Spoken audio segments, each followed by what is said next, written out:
Building a new Porsche is serious business every time.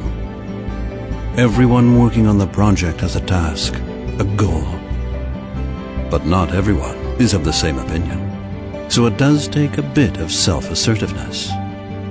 Opinion versus opinion. Interests versus interests. Department versus department. On the Cayman S, it was no different. The objective was a two-seater sports coupe with six-cylinder boxer mid-engine. A car that, like virtually no other, epitomizes the unadulterated sports car experience. Instantly Porsche. That called for single-minded thinking, single-minded action, so things get pretty heated in the development process. As we said, serious business. Very serious. Usually.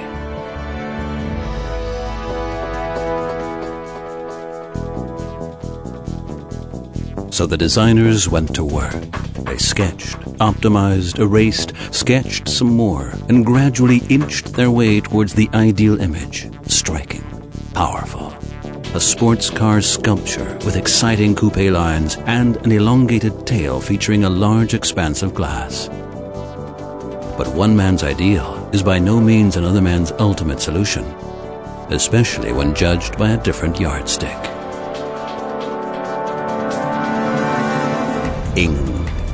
The yardstick of the Porsche engineers. In the air inlets, for instance, the designers wanted lots of free scope for the design. The engineers wanted free scope for engine and brakes. The discussions began. Sure, voices were sometimes raised, and yet both knew that only together could they achieve the best result, without compromise.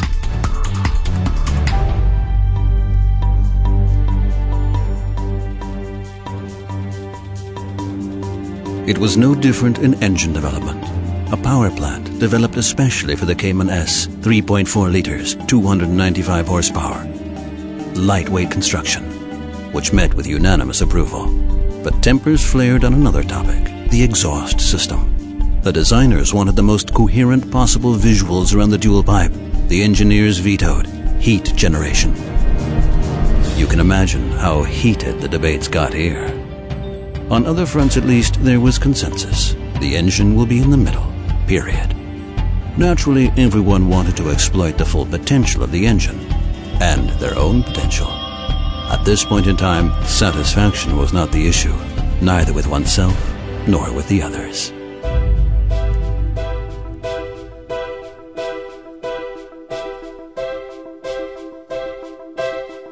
Our chassis engineers really weren't to be envied. After all, they are responsible for seeing that the Cayman S consistently puts its power on the road, and design doesn't really play a major role here. True. Except for one item: the wheels. They too are part of the chassis, or, more precisely, a visible part of the chassis, meaning a case for the designers. And exactly there, conflict potential was lurking. For the one group, the wheel design should be a perfect match with the lines of the Cayman S. For the other group, another idea was more crucial: minimum weight with maximum stability. How to reconcile these two extremes was discussed in closed chambers at great length.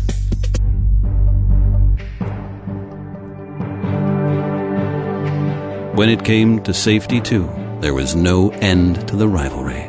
The engineers focused on things that others would prefer to never see. Airbags, for instance, or crash structures. The designers, on the other hand, realized that these things just won't comply with the design objectives, no matter how much they are discussed. One objective for everyone involved was, for example, the lowest possible insurance class rating to keep costs low for the driver. And then came the crash tests, just as necessary as they are painful. For the car, the engineers, the designers.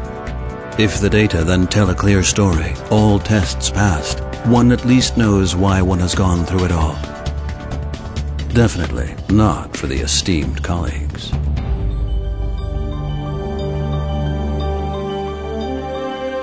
Then came the proof of the pudding. The engineers got to take the wheel, at last. The designers got to stay in Weissach. The engineers were at the other end of the world fighting against every conceivable weather condition. The designers were at last with their families again, at least in the evenings. Surely there was a bit of envy on both sides. And surely both sides knew that their work was long from finished. What counted now was to tie up the package for good, to check the work done, give the details that final polish, collect tons of data, and countless stories.